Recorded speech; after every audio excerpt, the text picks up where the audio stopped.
आऊज़ुबिल्लाहिमिनश्शैतानिर्रजीम बिस्मिल्लाहिर्रहमानिर्रहीम। अस्सलामुअलैकुम बच्चों, प्यारे बच्चों, आज का हमारा टॉपिक है सबक की पढ़ाई और उसके मफ़हूम को जानना।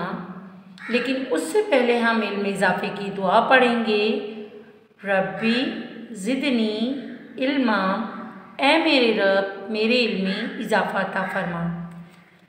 आज जिस सबक की हम पढ़ाई करेंगे उसका नाम है नमाज जनाजा और उसकी अहमियत। सबक नंबर 3, पेज नंबर 57। प्यारे बच्चों, इस सबक को पढ़ाने का मकसद ये है कि इंशाअल्लाह ताला इस सबक की तकमील के बाद आप इस काबिल हो जाएंगे कि आप ये बता सकें कि नमाज जनाजा है क्या, इसकी अहमियत क्या है और इसको अदा करना क्यों ज़रूरी है और इसका अदा करने का तरीका क्या है। प्यारे बच्चों, आप जानते हैं कि नबी करीम सल्लल्लाहु अलैहि वसल्लम ने फरमाया है कि एक मुसलमान पर दूसरे मुसलमान का ये भी हक़ है कि वो उसके मरने के बाद उसकी नमाज जनाजा में शिरकत करे।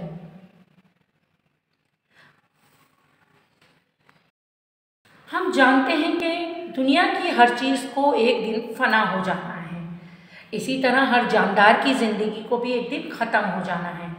कुरान मजीद की सूरह आल इमरान की आयत नंबर 185 में अल्लाह ताला फरमाते हैं, हर जानदार को मौत का मज़ा चखना है। हर जानदार को मौत का मज़ा चखना है। तो जब हम मर जाते हैं, जब कोई मुसलमान फौत हो जाता है तो लोग बाजमात नमाज एक अदा करते हैं और अल्लाह के हुज़ूर उसकी बख्शिश की दुआ मांगते हैं। इसे शरीयत में नमाज जनाजा कहा जाता है। नमाज जनाजा फ़र्ज़ किफ़ाया है, यानी अगर कुछ लोग भी उसको अदा कर लेते हैं तो तमाम मुसलमानों की तरफ से भी ये अदा हो जाती है। लेकिन अगर एक भी शख्स इसको अदा ना करे तो तमाम लोग गुनाहगार माने जाते हैं। प्यारे बच्चों, जब कोई इंसान मर जाता है तो सबसे पहले मैयत को गुस्ल देना ज़्यादा ज़रूरी है। गुस्ल के बाद उसे सादा सफ़ेद अनसिले कपड़े में लपेटा जाता है जिसे कफन कहा जाता है। अब मर्दों का कफन और औरतों के कफन में भी फ़र्क है। मर्दों के कफन में 3 कपड़े होते हैं जबकि औरतों के कफन में 5 कपड़े लाजिम हैं। नमाज जनाजा अदा करने का तरीक़ा क्या है? नमाज जनाजा अदा करने का तरीक़ा हमारे प्यारे नबी सल्लल्लाहु अलैहि वसल्लम ने हम तक पहुँचाया। हमें ये बताया कि ये किस तरह अदा की जाएगी। इसका तरीक़ा ये है कि लोग सफ़े बांधकर इमाम के पीछे क़िबला रुख खड़े हो जाते हैं और बाजमात नमाज अदा करते हैं, लेकिन इसमें रुकू या सजदा नहीं होता। नमाज जनाजा में 4 तकबीरें कही जाती हैं।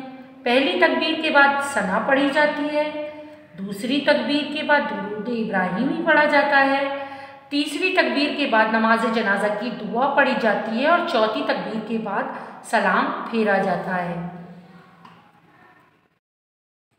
नमाज जनाजा की दुआ का तर्जुमा क्या है? ऐ अल्लाह, हमारे जिंदों को, मुर्दों को, हाजिरीन को, गायब को, छोटों को, बड़ों को, मुर्दों को और मर्दों को और औरतों को बख्श दी। ऐ अल्लाह, जिसको तू हम में से ज़िंदा रखे उसको इस्लाम पर ज़िंदा रख, और जिसको तू हम में से मौत दे उसको ईमान की हालत में मौत दे। ऐ अल्लाह, हमें इस फौत होने वाले के अजर से महरूम ना रखना और इसके बाद हमें गुमराह ना कर देना।